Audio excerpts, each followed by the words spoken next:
ಕನ್ನಡ ಡಿಂಡಿಮವ, ದೂರದರ್ಶನ ಚಂದನ.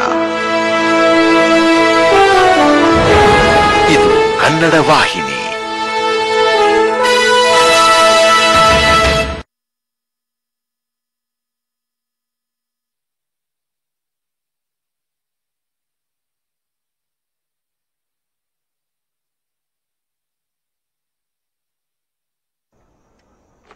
ಅಪ್ಪ, ಫೀಸ್ ಜಾಸ್ತಿ ಇದೆ. ಮಗಳೇ, ನೆನ್ಪಿದ್ಯಾ? ಬೋನಸ್ ನ ಸ್ವಲ್ಪ ಹಣ ನಾವು ಬೇರೆ ಖಾತೆಯಲ್ಲಿ ಇಟ್ಟಿದ್ವಿ. 2 ವರ್ಷಗಳಿಂದ ಖಾತೆಯಲ್ಲಿ ಯಾವುದೇ ವಹಿವಾಟು ಮಾಡಿಲ್ಲ. ಬಹುಶಃ ಇನಾಪರೇಟಿವ್ ಆಗಿರ್ಬೇಕು. ಈಗ ಬ್ಯಾಂಕ್ಗೆ ಹೋಗಿ ಅಥವಾ ವಿಡಿಯೋ KYC ಮೂಲಕ KYC ಅಪ್ಡೇಟ್ ಮಾಡಿ. ಖಾತೆಯು ಆಗ್ತದೆ ಆಕ್ಟಿವ್, ಪೂರ್ತಿ ಫ್ರೀ. ಹೋಗಣ್ವಾ? ಎಲ್ಲಿಗೆ? ಅಡ್ಮಿಷನ್ ಮಾಡ್ಸೋಕೆ. ಖಾತೆ ಆಯ್ತು ಆಕ್ಟಿವ್. RBI ಹೇಳುತ್ತೆ, ಜಾಣರಾಗಿರಿ, ಜಾಗರೂಕರಾಗಿರಿ.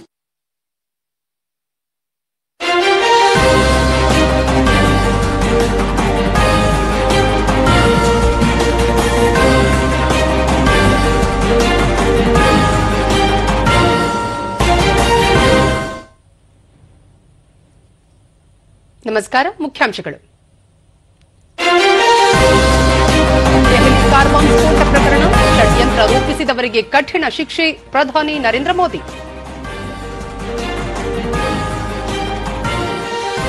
ಪಾರಂಪರಿಕ ಜಲಮೂಲಗಳ ಪುನರುಜ್ಜೀವನಕ್ಕೆ ಯೋಜನೆ, ಮುಂದಿನ ತಲೆಮಾರಿಗಾಗಿ ಜಲ ಸುರಕ್ಷತೆಗೆ ಕ್ರಮ, ಸಚಿವ ಶಿವರಾಜ್ ಸಿಂಗ್ ಚೌಹಾಣ್. ಬಿಹಾರ ವಿಧಾನಸಭೆಗೆ 2ನೇ ಹಂತದ ಚುನಾವಣೆ, 69% ಮತದಾನ, ಎಲ್ಲೆಡೆ ಶಾಂತಿಯುತ. ಹಾಗೂ ರಾಜ್ಯದ ಹಲವೆಡೆ ಒನಕೆ ಓಬವ್ವ ಜಯಂತಿ ಆಚರಣೆ, ವೀರ ನಾರಿಯ ಸಾಹಸ ಶೌರ್ಯ ಪ್ರಶಂಸೆ.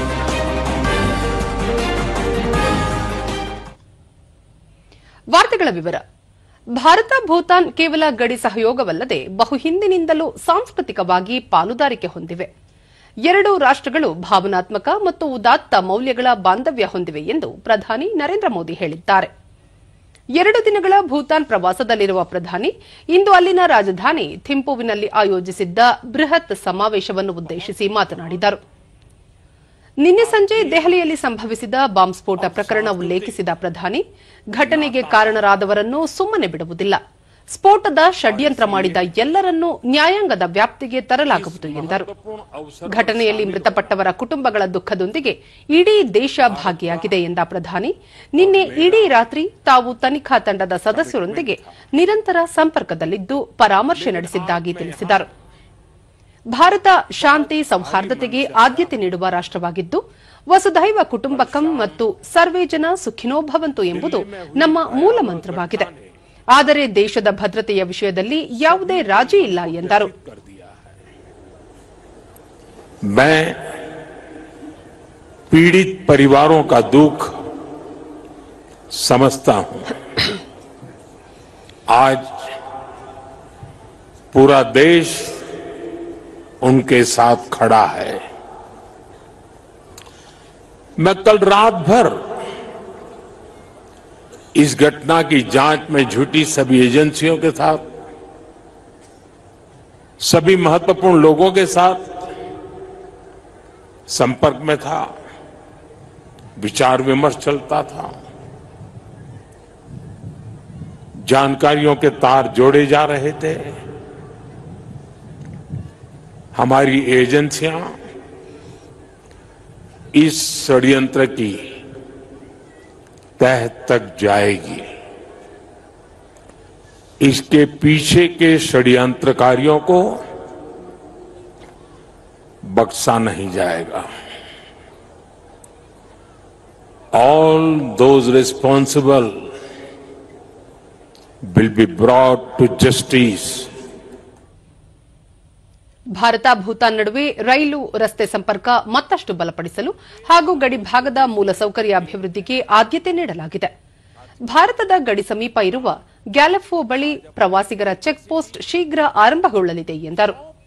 ಭಾರತದ ಸಹಯೋಗದಲ್ಲಿ ಭೂತಾನ್ನಲ್ಲಿ 1,000 ಮೆಗಾವ್ಯಾಟ್ ಜಲವಿದ್ಯುತ್ ಉತ್ಪಾದನಾ ಯೋಜನೆ ಆರಂಭಗೊಳ್ಳುತ್ತಿದ್ದು, ಇದರಿಂದ ಭೂತಾನ್ನ ವಿದ್ಯುತ್ ಸಾಮರ್ಥ್ಯ 40% ಹೆಚ್ಚಳವಾಗಲಿದೆ. ಭವಿಷ್ಯದಲ್ಲಿ ಎರಡೂ ದೇಶಗಳ ನಡುವಿನ ಪಾಲುದಾರಿಕೆ ವಿವಿಧ ವಲಯಗಳಲ್ಲಿ ವಿಸ್ತರಣೆಯಾಗಲಿದೆ ಎಂದು ಹೇಳಿದರು. हाइड्रो इलेक्ट्रिक प्रोजेक्ट लॉन्च कर रहे हैं, जिससे भूटान की हाइड्रो पावर कैपेसिटी में 40% की बढ़ोतरी हुई है। इतना ही नहीं, लंबे समय से रुके हुए एक और हाइड्रो इलेक्ट्रिक प्रोजेक्ट पर भी फिर से काम शुरू होने जा रहा है। और ये हमारी पार्टनरशिप सिर्फ हाइड्रो इलेक्ट्रिक तक सीमित नहीं है। अब हम सोलर एनर्जी में भी एक साथ बड़े कदम उठा रहे हैं। आज इससे जुड़ी अहम समझौते भी हुए हैं। साथियों, आज एनर्जी कोऑपरेशन के साथ साथ भारत और भूटान की कनेक्टिविटी बढ़ाने पर भी हमारा फोकस है। ಇದೇ ಸಂದರ್ಭದಲ್ಲಿ ಭೂತಾನ್ನ ದೊರೆ ಜಿಗ್ಮೆ ಖೇಸರ್ ಸಿಂಘೆ ವಾಂಗ್ಜುಕ್ ನೇತೃತ್ವದಲ್ಲಿ ಪ್ರಾರ್ಥನೆ ನಡೆಯಿತು. ದೆಹಲಿ ಕಾರ್ ಬಾಂಬ್ ಸ್ಫೋಟದಲ್ಲಿ ಮೃತಪಟ್ಟ ಸಂತ್ರಸ್ತರ ಪರವಾಗಿ ಬೌದ್ಧ ಭಿಕ್ಷುಗಳು ಪ್ರಾರ್ಥನೆ ಸಲ್ಲಿಸಿದರು. In Delhi, we'd like to pray for them. Last, ngachi gutsugela.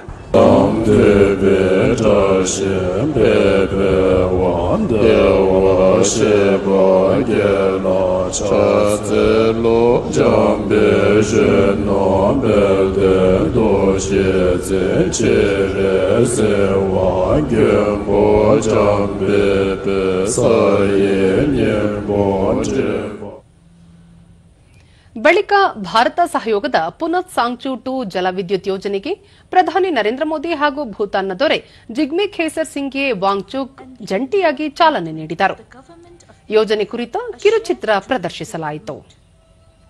A dream of sustainable prosperity, of harnessing the gifts of nature for the good of all. Together, Bhutanese and Indian minds, engineers, planners, and workers came together. ಎರಡು ರಾಷ್ಟ್ರಗಳ ನಡುವೆ ನಿಯೋಗ ಮಟ್ಟದ ಮಾತುಕತೆ ನಡೆಯಿತು. बेहद महत्वपूर्ण ये बैठक भारत भूटान का सबसे बड़ा व्यापारिक साझेदार है. भूटान की लगभग आयत और 90 की इस समय. ಬಳಿಕ ಪ್ರಧಾನಿ ಗೌತಮ ಬುದ್ಧನ ಪವಿತ್ರ ಅವಶೇಷಗಳಿರುವ ಮಂದಿರಕ್ಕೆ ಭೇಟಿ ನೀಡಿ ಪ್ರಾರ್ಥನೆ ಸಲ್ಲಿಸಿದರು.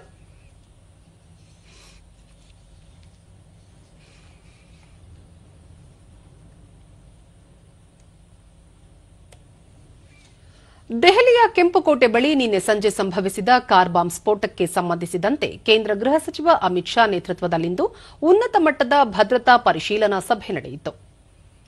ಗೃಹ ಸಚಿವರ ಅಧಿಕೃತ ನಿವಾಸದಲ್ಲಿ ನಡೆದ ಸಭೆಯಲ್ಲಿ ಗೃಹ ಕಾರ್ಯದರ್ಶಿ, ಗುಪ್ತಚರ ವಿಭಾಗದ ನಿರ್ದೇಶಕರು, ದೆಹಲಿ ಪೊಲೀಸ್ ಆಯುಕ್ತರು, ರಾಷ್ಟ್ರೀಯ ತನಿಖಾ ಸಂಸ್ಥೆ ಎನ್ಐಎ ಮಹಾನಿರ್ದೇಶಕರು, ಜಮ್ಮು ಕಾಶ್ಮೀರ ಪೊಲೀಸ್ ಮಹಾನಿರ್ದೇಶಕರು ಸೇರಿದಂತೆ ಹಿರಿಯ ಅಧಿಕಾರಿಗಳು ಪಾಲ್ಗೊಂಡಿದ್ದರು.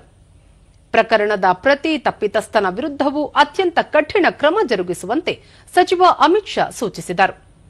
ಈ ಮಧ್ಯೆ ಪ್ರಕರಣದ ತನಿಖೆಯನ್ನು ಎನ್ಐಗೆ ವಹಿಸಿರುವುದಾಗಿ ಗೃಹ ಸಚಿವಾಲಯ ತಿಳಿಸಿದೆ. ಸಚಿವ Amit Shah, Delhi police, NIA, NSG ಮತ್ತು ವಿಧಿವಿಜ್ಞಾನ ವಿಭಾಗದ ತಂಡಗಳನ್ನು ನಿಯೋಜಿಸಲಾಗಿದ್ದು ಆದಷ್ಟು ಬೇಗನೆ ತನಿಖಾ ವರದಿ ಹೊರಬೀಳಲಿದೆ ಎಂದು ತಿಳಿಸಿದ್ದಾರೆ.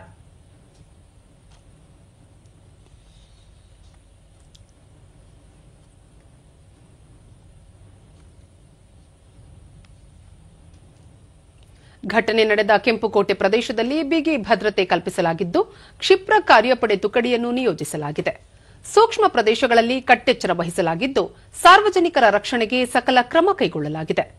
ನಿನ್ನೆ ಸಂಜೆ ಸುಮಾರು 6:52 ವೇಳೆ ಕೆಂಪುಕೋಟೆ ಮೆಟ್ರೋ ನಿಲ್ದಾಣದ ಬಳಿ ನಿಧಾನವಾಗಿ ಸಾಗುತ್ತಿದ್ದ ಕಾರು ಟ್ರಾಫಿಕ್ ಕೆಂಪು ದೀಪದ ಬಳಿ ಸ್ಥಗಿತಗೊಂಡಾಗ ಸ್ಫೋಟಗೊಂಡಿದೆ.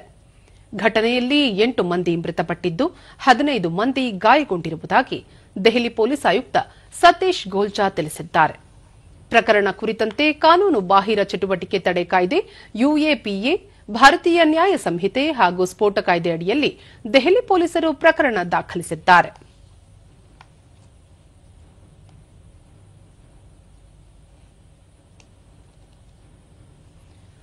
ದೆಹಲಿ ಕಾರ್ ಬಾಂಬ್ ಸ್ಫೋಟ ಪ್ರಕರಣದಲ್ಲಿ ಮೃತಪಟ್ಟವರ ಕುಟುಂಬದ ಸದಸ್ಯರಿಗೆ ಮುಖ್ಯಮಂತ್ರಿ ರೇಖಾ ಗುಪ್ತಾ ಅವರು ತಲಾ 10 ಲಕ್ಷ ರೂಪಾಯಿ ಪರಿಹಾರ ಘೋಷಿಸಿದ್ದಾರೆ.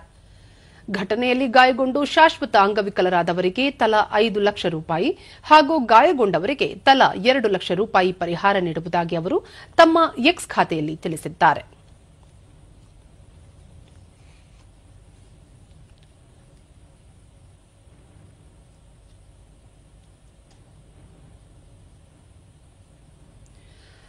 ಜಲಾನಯನ ಮಹೋತ್ಸವದ ಅಂಗವಾಗಿ ಆಂಧ್ರಪ್ರದೇಶದ ಗುಂಟೂರು ಜಿಲ್ಲೆಯಲ್ಲಿ ಪುನರುಜ್ಜೀವನಗೊಳಿಸಲಾದ ವೆಂಗಲಾಯನ ಪಾಲೆಂ ಕೆರೆಯನ್ನು ಕೇಂದ್ರ ಗ್ರಾಮೀಣಾಭಿವೃದ್ಧಿ, ಕೃಷಿ ಮತ್ತು ರೈತ ಕಲ್ಯಾಣ ಖಾತೆ ಸಚಿವ ಶಿವರಾಜ್ ಸಿಂಗ್ ಚೌಹಾಣ್ ಇಂದು ಉದ್ಘಾಟಿಸಿದರು.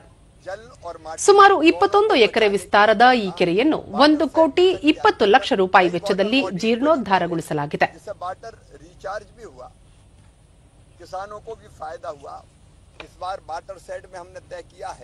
हम पुरानी जो वाटर बॉडीज है उनको भी ठीक करेंगे, उनका पुनरुत्थान करेंगे. जैसे यहाँ हम खड़े 150 इयर्स पुरानी ये water body, water said mission, water said. ಬಳಿಕ ಸಚಿವ ಶಿವರಾಜ್ ಸಿಂಗ್ ಚೌಹಾಣ್ ಪ್ರಾಚೀನ ಜಲಮೂಲಗಳು ಅಮೂಲ್ಯ ಪಾರಂಪರಿಕ ನೀರಾವರಿ ವ್ಯವಸ್ಥೆಗಳಾಗಿದ್ದು ಇವುಗಳನ್ನು ಪುನರುಜ್ಜೀವನಗೊಳಿಸಲು ದೇಶವ್ಯಾಪಿ ಕಾರ್ಯಕ್ರಮ ರೂಪಿಸಲಾಗಿದೆ ಎಂದರು. ಪ್ರಾಚೀನ ಜಲಮೂಲಗಳನ್ನು ಮತ್ತೆ ಕಾರ್ಯಾರಂಭ ಮಾಡುವ ಮೂಲಕ ಮುಂದಿನ ತಲೆಮಾರಿನ ಜನರಿಗೆ ಜಲ ಸುರಕ್ಷತೆ ಖಾತ್ರಿಪಡಿಸಲಾಗುತ್ತಿದೆ. ಪ್ರತಿ ಗ್ರಾಮದಲ್ಲಿ ಜಲ ನಿರ್ವಹಣೆಗಾಗಿ ಜನಾಂದೋಲನ ಕೈಗೊಳ್ಳಲಾಗುತ್ತಿದ್ದು ಇದರಿಂದ ಕೃಷಿ ಮತ್ತು ರೈತ ಸಮುದಾಯದ ಸಮೃದ್ಧಿಗೆ ನೆರವಾಗಲಿದೆ ಎಂದರು. जो लगातार चल सके, जो पानी के लेवल को ऊपर उठाए, जो लोगों की आजीविका भी चलाए, इस मॉडल को देश भर में हम ले जाएंगे. अब पूरे देश में हम नए वाटर सेट की स्कीम्स तो लाएंगे ही, चेक डैम, स्टॉप डैम, बोरी बंधान, पर्कुलेशन टैंक, लेकिन पुराने तालाबों का जीर्णोद्धार करके उनको भी इसी मॉडल पर डेवलप करेंगे ताकि वहां जनता की आजीविका भी चल सके. ಜೈವಿಕ ಇಂಧನ ಆಧಾರಿತ ಹೈಡ್ರೋಜನ್ ಪೈಲಟ್ಗಳಿಗೆ 100 ಕೋಟಿ ರೂಪಾಯಿ ಮೌಲ್ಯದ ಪ್ರಸ್ತಾವನೆ ಆಹ್ವಾನಿಸಲಾಗುವುದು ಎಂದು ಕೇಂದ್ರ ಹೊಸ ಮತ್ತು ನವೀಕರಿಸಬಹುದಾದ ಇಂಧನ ಸಚಿವ ಪ್ರಹ್ಲಾದ್ ಜೋಶಿ ಹೇಳಿದ್ದಾರೆ. ದೆಹಲಿಯ ಭಾರತ ಮಂಟಪದಲ್ಲಿ ನಡೆದ 3ನೇ ಅಂತಾರಾಷ್ಟೀಯ ಹಸಿರು ಹೈಡ್ರೋಜನ್ ಸಮ್ಮೇಳನದಲ್ಲಿ ಅವರು ಜೀವರಾಶಿ ಮತ್ತು ತ್ಯಾಜ್ಯ ವಸ್ತುಗಳಿಂದ ಹಸಿರು ಹೈಡ್ರೋಜನ್ ಉತ್ಪಾದಿಸಲು ನವೀನ ತಂತ್ರಜ್ಞಾನಗಳನ್ನು ಅಭಿವೃದ್ಧಿಪಡಿಸಲು ಪೈಲಟ್ ಯೋಜನೆಗಳಿಗಾಗಿ ಪ್ರಸ್ತಾವನೆಗಳನ್ನು ಆಹ್ವಾನಿಸಲಾಗುವುದು ಎಂದರು. ಹಸಿರು ಹೈಡ್ರೋಜನ್ ಮಿಷನ್ ಅಡಿಯಲ್ಲಿ ನವೋದ್ಯಮಗಳಿಗೆ ಈಗಾಗಲೇ 100 ಕೋಟಿ ರೂಪಾಯಿ ಮಂಜೂರು ಮಾಡಲಾಗಿದೆ. ಇದರ ಜೊತೆಗೆ ಪೈಲಟ್ಗಳಿಗೆ ಹಂಚಿಕೆ ಮಾಡಲಾಗಿದೆ. ಕೈಗಾರಿಕೆಗಳು, ನವೋದ್ಯಮಗಳು ಹಾಗೂ ಸಂಶೋಧನಾ ಸಂಸ್ಥೆಗಳನ್ನು ಉತ್ತೇಜಿಸುವುದು ಈ ಯೋಜನೆಯ ಉದ್ದೇಶವಾಗಿದೆ ಎಂದು ತಿಳಿಸಿದರು. Developing nation with 1.4 billion people, India has walked the path of responsibility with a restraint. Our per capita carbon emissions are among the lowest in the world, almost 1/10 that of United States, about 1/3 of the global average. Bihar ವಿಧಾನಸಭಾ ಚುನಾವಣೆಯ 2ನೇ ಹಾಗೂ ಅಂತಿಮ ಹಂತದ ಮತದಾನ ಇಂದು ಶಾಂತಿಯುತವಾಗಿ ಪೂರ್ಣಗೊಂಡಿದೆ. ಈ ಹಂತದಲ್ಲಿ ಸುಮಾರು 69% ಮತದಾನವಾಗಿದೆ. 20 ಜಿಲ್ಲೆಗಳ 122 ಕ್ಷೇತ್ರಗಳಲ್ಲಿ ಮತದಾನ ನಡೆಯಿತು. ಈ ಹಂತದಲ್ಲಿ 3 ಕೋಟಿ 70 ಲಕ್ಷಕ್ಕೂ ಅಧಿಕ ಮತದಾರರು ಹಕ್ಕು ಚಲಾಯಿಸಿದ್ದು 136 ಮಹಿಳೆಯರು ಸೇರಿದಂತೆ ಒಟ್ಟು 1302 ಅಭ್ಯರ್ಥಿಗಳ ರಾಜಕೀಯ ಭವಿಷ್ಯ ವಿದ್ಯುನ್ಮಾನ ಮತಯಂತ್ರಗಳಲ್ಲಿ ಭದ್ರವಾಗಿದೆ. ಇಂದು ಬೆಳಗ್ಗೆ 7 ಗಂಟೆಯಿಂದಲೇ ಆರಂಭವಾದ ಮತದಾನದಲ್ಲಿ ಮತದಾರರು ಅತ್ಯುತ್ಸಾಹದಿಂದ ಸರತಿ ಸಾಲಿನಲ್ಲಿ ನಿಂತು ತಮ್ಮ ಸಂವಿಧಾನಬದ್ಧ ಹಕ್ಕನ್ನು ಚಲಾಯಿಸಿದರು. ಭದ್ರತಾ ಕಾರಣಗಳಿಗಾಗಿ 7 ವಿಧಾನಸಭಾ ಕ್ಷೇತ್ರಗಳ ವ್ಯಾಪ್ತಿಯಲ್ಲಿ ಮತದಾನಕ್ಕೆ ಸಂಜೆ 5 ಗಂಟೆಯವರೆಗೆ ಅವಕಾಶ ಕಲ್ಪಿಸಲಾಗಿತ್ತು. ಉಳಿದಂತೆ ಎಲ್ಲೆಡೆ ಸಂಜೆ 6 ಗಂಟೆಯವರೆಗೂ ಮತ ಚಲಾಯಿಸಲು ಅವಕಾಶ ನೀಡಲಾಗಿತ್ತು. ಈ ತಿಂಗಳ 6ರಂದು ನಡೆದಿದ್ದ ಮೊದಲ ಹಂತದ ಚುನಾವಣೆಯಲ್ಲಿ 65% ಮತದಾನವಾಗಿತ್ತು. 2 ಹಂತಗಳ ಮತ ಎಣಿಕೆ ಇದೇ 14ರಂದು ನಡೆಯಲಿದ್ದು ಅಂದೇ ಫಲಿತಾಂಶ ಹೊರಬೀಳುವ ನಿರೀಕ್ಷೆ ಇದೆ.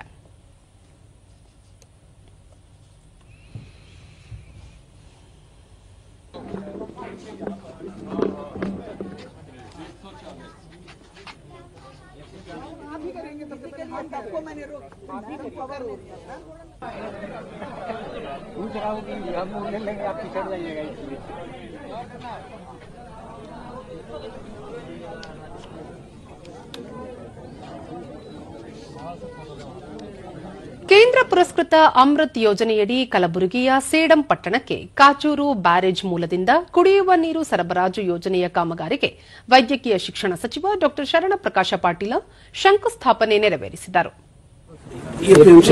ನೀರು ಸರಬರಾಜು ಯೋಜನೆಯ ನೀಲನಕ್ಷೆ ವೀಕ್ಷಿಸಿದ ಸಚಿವರಿಗೆ ಅಧಿಕಾರಿಗಳು ಕಾಮಗಾರಿಯ ಬಗ್ಗೆ ವಿವರಿಸಿದರು.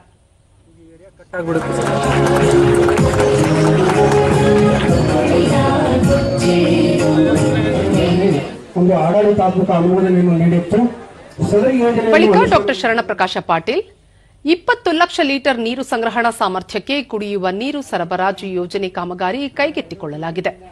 ಜನಸಂಖ್ಯೆಯನ್ನು ಆಧರಿಸಿ 2050ರವರೆಗೂ ಈ ಭಾಗದಲ್ಲಿ ಕುಡಿಯುವ ನೀರಿನ ಅಭಾವ ಸೃಷ್ಟಿಯಾಗದಂತೆ ಯೋಜನೆ ರೂಪಿಸಲಾಗಿದೆ ಎಂದು ತಿಳಿಸಿದರು.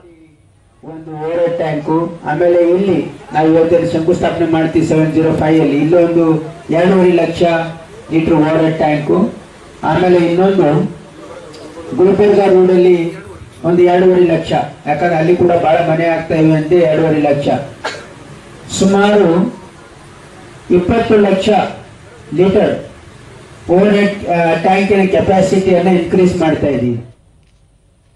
ದೂರದರ್ಶನದೊಂದಿಗೆ ಸಚಿವರು 47 ಕೋಟಿ 85 ಲಕ್ಷ ರೂಪಾಯಿ ಮೊತ್ತದ ನೀರು ಸರಬರಾಜು ಯೋಜನೆಯ ಕಾಮಗಾರಿಗೆ ಚಾಲನೆ ದೊರೆತಿದ್ದು, ಕ್ಷೇತ್ರದ ಜನರಿಗೆ ಶಾಶ್ವತ ಕುಡಿಯುವ ನೀರಿನ ಪೂರೈಕೆಗಾಗಿ ಯೋಜನೆ ಕೈಗೆತ್ತಿಕೊಳ್ಳಲಾಗಿದೆ ಎಂದರು.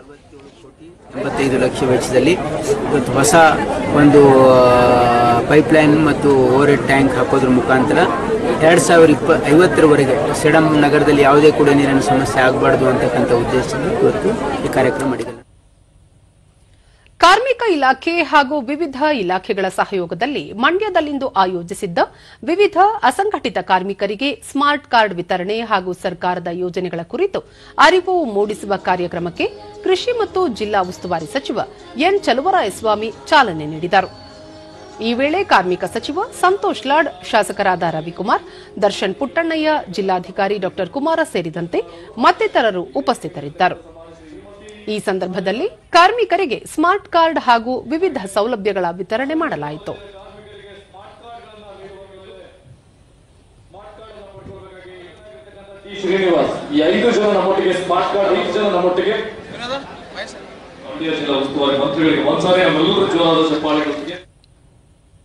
ಬಳಿಕ ಚಲುವರಾಯಸ್ವಾಮಿ, ದೇಶದಲ್ಲಿ ಅತಿ ಹೆಚ್ಚು ಜನಪರ ಕಾರ್ಯಕ್ರಮಗಳನ್ನು ನೀಡುವುದರಲ್ಲಿ ರಾಜ್ಯ ಸರ್ಕಾರ ಮುಂಚೂಣಿಯಲ್ಲಿದೆ. ವಿವಿಧ ಇಲಾಖೆಗಳ ಅಡಿಯಲ್ಲಿ ಕೋಟ್ಯಾಂತರ ರೂಪಾಯಿ ಮೊತ್ತದ ಸಹಾಯಧನ, ಸಾಲ ಸೌಲಭ್ಯ, ಪರಿಹಾರ ಒದಗಿಸುತ್ತಿದೆ ಎಂದರು. ನಮ್ಮ ಸರ್ಕಾರದಿಂದ ಏನಾದರೂ ಅನುಕೂಲ ಆಗಬೇಕು, ನಿಮ್ಮ ಮಕ್ಕಳೆಲ್ಲ ಶಿಕ್ಷಣ ಪಡೆಯಬೇಕು, ನೀವು ನೆಮ್ಮದಿನಲ್ಲಿ ಇರಬೇಕು, ನಿಮ್ಮ ಜೀವನವನ್ನ ಸಾಗಿಸಬೇಕು. ಅದಕ್ಕೋಸ್ಕರ ಈ ಕಾರ್ಯಕ್ರಮದ ಒಂದು ಉದ್ದೇಶ, ಈ ಕಾರ್ಯಕ್ರಮದ ಎಲ್ಲ ಉದ್ದೇಶವನ್ನು ನೀವು ಉಪಯೋಗಿಸಬೇಕು. ಸಂತೋಷ್ ಲಾಡ್, ಅಸಂಘಟಿತ ಕಾರ್ಮಿಕರಿಗೆ ಸರ್ಕಾರದ ಸೌಲಭ್ಯಗಳನ್ನು ತಲುಪಿಸಲು ಅವರಿಗೆ ಸೂಕ್ತ ಮಾಹಿತಿ ಒದಗಿಸುವ ಕಾರ್ಯಕ್ರಮಗಳನ್ನು ಎಲ್ಲಾ ಜಿಲ್ಲೆಗಳಲ್ಲೂ ನಡೆಸಲಾಗುತ್ತಿದೆ. ಮೊಬೈಲ್ ಅಪ್ಲಿಕೇಶನ್ ಮೂಲಕ ಕಾರ್ಯನಿರ್ವಹಿಸುವ ಅಸಂಘಟಿತ ಕಾರ್ಮಿಕರ ಕಲ್ಯಾಣಕ್ಕೆ ಗಿಗ್ ಕಾರ್ಮಿಕರ ಕಾನೂನು ರೂಪಿಸಲಾಗಿದೆ ಎಂದು ಹೇಳಿದರು. ಇನ್ಮೇಲೆ ಯಾವ ಏಜೆನ್ಸಿ ಇರುವುದಿಲ್ಲ, ಡಿಸಿ ಅವರ ನೇತೃತ್ವದಲ್ಲಿ ಸೊಸೈಟಿ ಆಗುತ್ತೆ. ಎಲ್ಲಾ ವರ್ಗದ ನೌಕರರು 33 ಇಲಾಖೆಯವರು ಈ ಸೊಸೈಟಿಯಲ್ಲಿ ಬರ್ತಾರೆ. ಇನ್ನು ಮುಂದುಗಡೆ ESA ಆಗಿರ್ಲಿ, PF ಆಗಿರ್ಲಿ, ಗ್ರಾಚ್ಯುಟಿ ಆಗಿರ್ಲಿ, ಮಿನಿಮಮ್ ವೇಜಸ್ ಆಗಿರ್ಲಿ, ಇವನ್ನೆಲ್ಲ ಕವರ್ ಆಗ್ತಕ್ಕಂಥ ಕೆಲಸ ನಮ್ಮ ಇಲಾಖೆಯಿಂದ ಮಾಡ್ತಾ ಇದೀವಿ. ತಮ್ಮ ಗಮನಕ್ಕಿರಲಿ ಅಂತ ಈ ಸಂದರ್ಭದಲ್ಲಿ ಬಯಸ್ತೇನೆ. ಕನ್ನಡ ಮತ್ತು ಸಂಸ್ಕೃತಿ ಇಲಾಖೆ ವತಿಯಿಂದ ಮೈಸೂರಿನಲ್ಲಿಂದು ಏರ್ಪಡಿಸಿದ್ದ ವೀರ ವನಿತೆ ವನಕೆ ಓಬವ್ವ ಜಯಂತಿ ಕಾರ್ಯಕ್ರಮಕ್ಕೆ ವಿಧಾನ ಪರಿಷತ್ ಸದಸ್ಯ ಮಂಜೇಗೌಡ ಚಾಲನೆ ನೀಡಿದರು. ಈ ವೇಳೆ ಕನ್ನಡ ಮತ್ತು ಸಂಸ್ಕೃತಿ ಇಲಾಖೆಯ ಜಂಟಿ ನಿರ್ದೇಶಕ ಮಲ್ಲಿಕಾರ್ಜುನ ಸ್ವಾಮಿ, ಉಪನಿರ್ದೇಶಕ ಡಾ ಸುದರ್ಶನ್ ಮತ್ತಿತರರು ಉಪಸ್ಥಿತರಿದ್ದರು. ವೀರವನಿತೆ ಒನಕೆ ಓಬವ್ವ ನೀವು ಮಾಡಿದಂತದಕ್ಕೆ ಸಂಸ್ಕೃತಿ ಇಲಾಖೆಯ ಸಹ ನಿರ್ದೇಶಕರ ಜೀವನದಲ್ಲಿ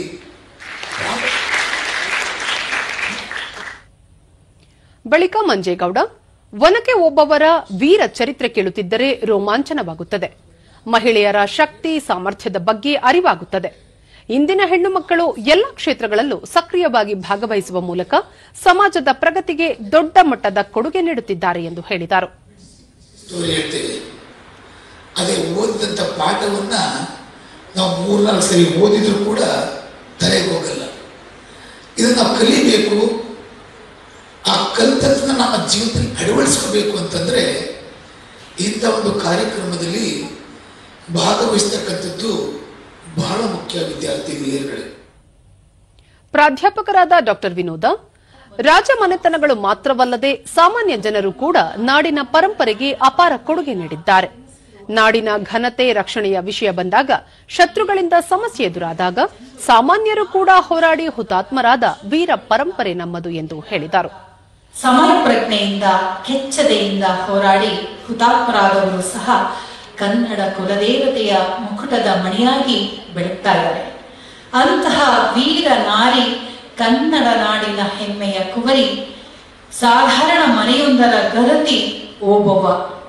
ವನಕೆಯ ಓಬವ್ವ ಕನ್ನಡ ನಾಡಿನ ಮನೆ ಮನೆಯಲ್ಲೂ ದಂತಕಥೆಯಾಗಿ, ಧೈರ್ಯ ಉತ್ಸಾಹದ ಪ್ರತೀಕವಾಗಿ, ರಾಜಭಕ್ತಿಯ ಪ್ರತಿಬಿಂಬವಾಗಿ ಬೆಳಗ್ತಾ ಇದ್ದಾರೆ. ತುಮಕೂರಿನಲ್ಲಿಂದು ಹಮ್ಮಿಕೊಂಡಿದ್ದ ವನಕೆ ಓಬವ್ವ ಜಯಂತಿ ಕಾರ್ಯಕ್ರಮಕ್ಕೆ ಜಿಲ್ಲಾಧಿಕಾರಿ ಶುಭಾ ಕಲ್ಯಾಣ್ ಚಾಲನೆ ನೀಡಿದರು. ಈ ವೇಳೆ ಕೇಂದ್ರ ನಾಟಕ ಅಕಾಡೆಮಿ ಪ್ರಶಸ್ತಿ ಪುರಸ್ಕೃತ ಡಾ ಲಕ್ಷ್ಮಣ ದಾಸ್, ಅಪರ ಜಿಲ್ಲಾಧಿಕಾರಿ ಡಾ ತಿಪ್ಪೇಸ್ವಾಮಿ, ಜಿಲ್ಲಾ ಕನ್ನಡ ಸಾಹಿತ್ಯ ಪರಿಷತ್ತಿನ ಅಧ್ಯಕ್ಷ ಕೆಎಸ್ ಸಿದ್ದಲಿಂಗಪ್ಪ ಮತ್ತಿತರರು ಉಪಸ್ಥಿತರಿದ್ದರು. ತುಮಕೂರು ಸಿಟಿಯಲ್ಲಿ ನಾವೇನು ಬರಬೇಕು, ಎಲ್ಲ ಒಬ್ಬ ಟೀಚರ್, ಅವರು ಮಹಿಳೆ ಟೀಚರ್, ಅವ್ರ ಮನಸ್ಸು ಅದನ್ನು ಒಂದು ಅದಕ್ಕೆ ನನಗೆ ತುಂಬಾ ಜಿಲ್ಲಾಧಿಕಾರಿಯವರು. ನಂತರ ಶುಭಾ ಕಲ್ಯಾಣ್, ಇಂದಿನ ಮಹಿಳೆಯರಿಗೆ ವನಕೆ ಓಬವ್ವ ಸ್ಫೂರ್ತಿದಾಯಕ ಶಕ್ತಿ. ಆಧುನಿಕ ಜಗತ್ತಿನಲ್ಲಿ ಮಹಿಳೆಯರಿಗೆ ಸಾಕಷ್ಟು ಸವಾಲುಗಳಿದ್ದು ಅವೆಲ್ಲವನ್ನು ಮೆಟ್ಟಿ ನಿಂತು ಸಾಧನೆಯ ಕಡೆಗೆ ಪ್ರವೃತ್ತರಾಗಬೇಕು ಎಂದು ಹೇಳಿದರು. ನಿಮ್ಮ ಕೈಯಲ್ಲಿ ನಿಮ್ಮ ಭವಿಷ್ಯ ಇದೆ.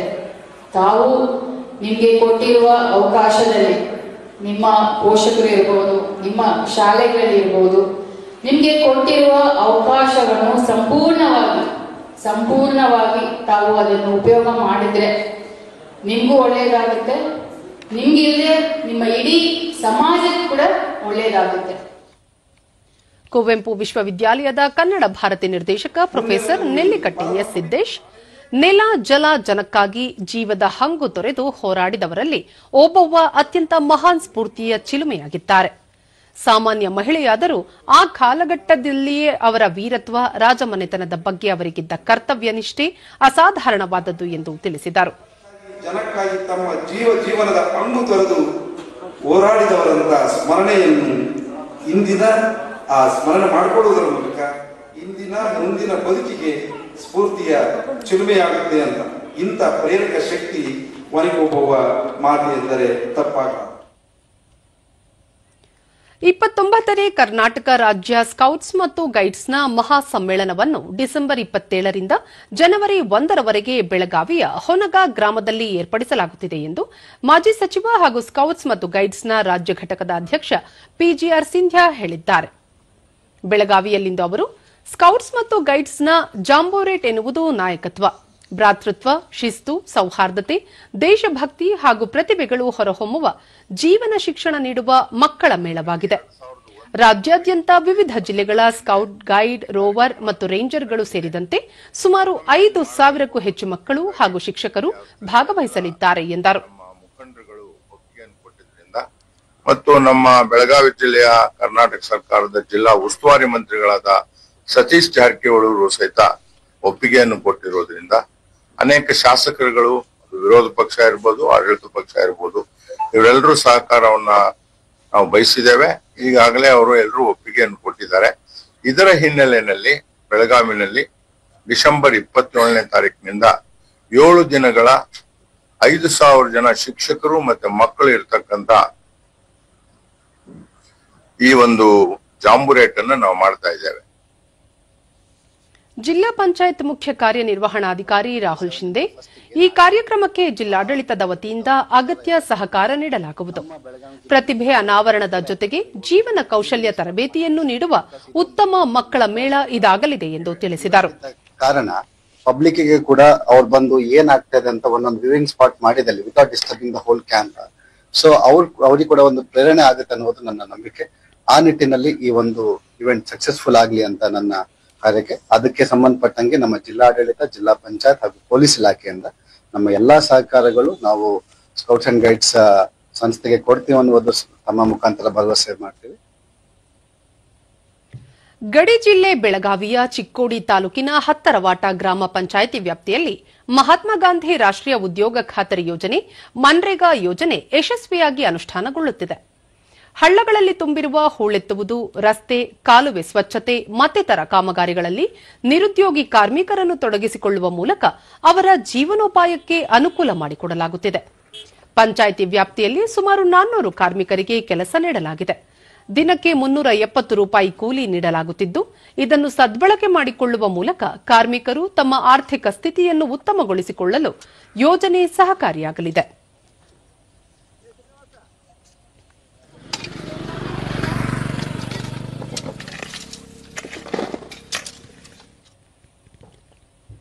ಕಾರ್ಮಿಕ ಮಹಿಳೆ ಸುನೀತಾ ಮನ್ರೇಗಾ ಯೋಜನೆಯಡಿ ತಮಗೆ ಕೆಲಸ ಕೊಟ್ಟಿರುವುದರಿಂದ ಬಹಳಷ್ಟು ಅನುಕೂಲವಾಗಿದೆ. ಮಕ್ಕಳ ಶಿಕ್ಷಣ ಕಲಿಕೆಗೆ ಹಾಗೂ ಕುಟುಂಬ ನಿರ್ವಹಣೆಗೆ ತಮಗೆ ದೊರೆಯುವ ಕೂಲಿಯಿಂದ ಪೂರಕವಾಗಲಿದೆ ಎಂದರು. ಈಗ ಹಾಗಿಲ್ಲ, 370 ರೂಪಾಯಿ ಇವರೇ ಕೊಡ್ತಾ ಇದ್ದಾರೆ. ತುಂಬಾ ಅಂದ್ರೆ ತುಂಬಾ ಹೆಲ್ಪ್ ಆಗಿದೆ. ಇದರಿಂದ ಎಲ್ಲಾ ಜನರಿಗೂ ಒಳ್ಳೆಯದಾಗಿದೆ.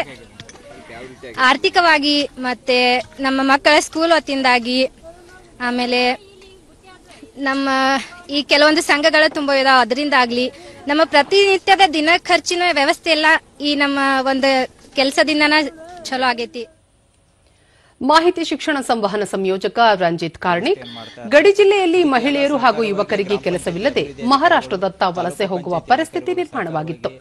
ಇದನ್ನು ತಪ್ಪಿಸಲೆಂದೇ ಮನ್ರೇಗಾ ಯೋಜನೆಯಡಿ ಕೆಲಸ ದೊರೆತಿರುವುದರಿಂದ ಜೀವನೋಪಾಯಕ್ಕೆ ಸಹಕಾರಿಯಾಗಿದೆ ಎಂದು ಹೇಳಿದರು. ಈ ನರೇಗಾ ಯೋಜನೆಯಲ್ಲಿ ಎಷ್ಟು ಬಡ ಕುಟುಂಬಗಳು, ವಯಸ್ಸಾದವರು, ಆನಂತರ ಮಹಿಳೆಯರು, ಆನಂತರ ಅಜ್ಜ ಆಯಿಗಳು ಕೂಡ ಬಹಳ ಅನುಕೂಲ ಆಗ್ತಾ ಇದೆ. ಅವರೆಲ್ಲರೂ ಎಲ್ಲ ಗ್ರಾಮ ಪಂಚಾಯತಿಗೆ ಬಂದು ನಮೂನೆ ಆರನ್ನು ಕೊಟ್ಟು ಕೆಲಸವನ್ನು ಬೇಡಿಕೆಯನ್ನು ಸಲ್ಲಿಸಿ ಅವರಿಗೆ 15 ದಿನ ಒಳಗಡೆ ಅವರಿಗೆ ಕೆಲಸ ಕೊಡುವ ವ್ಯವಸ್ಥೆಯನ್ನು ಗ್ರಾಮ ಪಂಚಾಯತಿ ಮಟ್ಟದಲ್ಲಿ ನಾವು ಮಾಡ್ತಾ ಇದ್ದೀವಿ. ಹತ್ತರವಾಟ ಪಂಚಾಯಿತಿ ಅಭಿವೃದ್ಧಿ ಅಧಿಕಾರಿ ಬಸವರಾಜ ತಾಳಿಕೋಟೆ, ಈ ಯೋಜನೆಯಡಿ 300ರಿಂದ 400 ಕೂಲಿ ಕಾರ್ಮಿಕರಿಗೆ ಕೆಲಸ ನೀಡಲಾಗುತ್ತಿದೆ. ಕಚ್ಚಾ ಕಾಲುವೆ ಸ್ವಚ್ಛತಾ ಕಾರ್ಯ ನಡೆಯುತ್ತಿದ್ದು, ಮುಂಬರುವ ದಿನಗಳಲ್ಲಿ ಹಳ್ಳಗಳ ಹೂಳೆತ್ತುವ ಕೆಲಸಕ್ಕೆ ನಿಯೋಜನೆ ಮಾಡಲಾಗುವುದು ಎಂದರು. ಎಸ್ಟಿಮೇಟ್ ರೆಡಿ ಇದೆ. ಇದು ತಕ್ಷಣ ಮುಗಿದ ತಕ್ಷಣ ಅಲ್ಲೇ ವರ್ಕನ್ನ ಕೊಡ್ತಾ ಇದ್ದೇವೆ. ಮತ್ತು ಇಲ್ಲಿ ಕೂಲಿ ಕಾರ್ಮಿಕರಿಗೆ ಏನೋ ಹೆಲ್ಪ್ ಆಗಿದೆಯಪ್ಪ ಅಂತಂದ್ರೆ, ನಮಗೆ ಮಹಾರಾಷ್ಟ್ರ ಸಮೀಪ ಆಗೋದ್ರಿಂದ ಅವರೆಲ್ಲ ಕೆಲಸ ಇಲ್ಲದೆ ವಲಸೆ ಹೋಗ್ತಿದ್ರು. ಹೀಗಾಗಿ ಅವರು ವಲಸೆ ಹೋಗೋದನ್ನು ತಪ್ಪಿಸಿ ನಮ್ಮ ಗ್ರಾಮ ಪಂಚಾಯತಿ ವ್ಯಾಪ್ತಿಯಲ್ಲ ನರೇಗಾ ಯೋಜನೆಯಲ್ಲಿ ಅವ್ರಿಗೆ ಕೂಲಿ ಕೆಲಸ ಕೊಡ್ತಿದ್ದೇವೆ. ದಿನನಿತ್ಯ 370 ರೂಪಾಯಿ ಅವರಿಗೆ ವೀಕ್ಲಿ ಪೇಮೆಂಟ್ ಮಾಡ್ತಾ ಇದ್ದೇವೆ. ಇದರಿಂದ ನಮ್ಮ ಎಲ್ಲ ಕೂಲಿ ಕಾರ್ಮಿಕರಿಗೆ ಬಹಳ ಹೆಲ್ಪ್ ಆಗಿದೆ.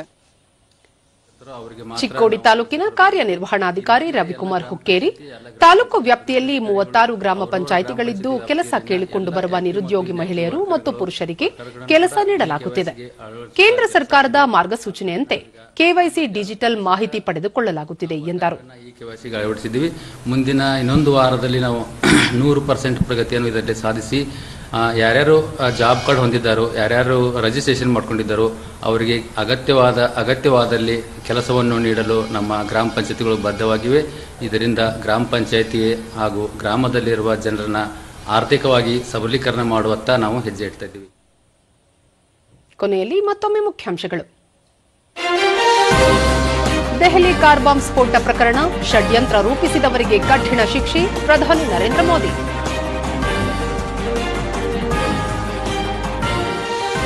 ಪಾರಂಪರಿಕ ಜಲಮೂಲಗಳ ಪುನರುಜ್ಜೀವನಕ್ಕೆ ಯೋಜನೆ, ಮುಂದಿನ ತಲೆಮಾರಿಗಾಗಿ ಜಲ ಸುರಕ್ಷತೆಗೆ ಕ್ರಮ, ಸಚಿವ ಶಿವರಾಜ್ ಸಿಂಗ್ ಚೌಹಾಣ್. ಬಿಹಾರ ವಿಧಾನಸಭೆಗೆ 2ನೇ ಹಂತದ ಚುನಾವಣೆ, 69% ಮತದಾನ, ಎಲ್ಲೆಡೆ ಶಾಂತಿಯುತ. ಹಾಗೂ ರಾಜ್ಯದ ಹಲವೆಡೆ ಒನಕೆ ಓಬವ್ವ ಜಯಂತಿ ಆಚರಣೆ, ವೀರನಾರಿಯ ಸಾಹಸ ಶೌರ್ಯ ಪ್ರಶಂಸೆ.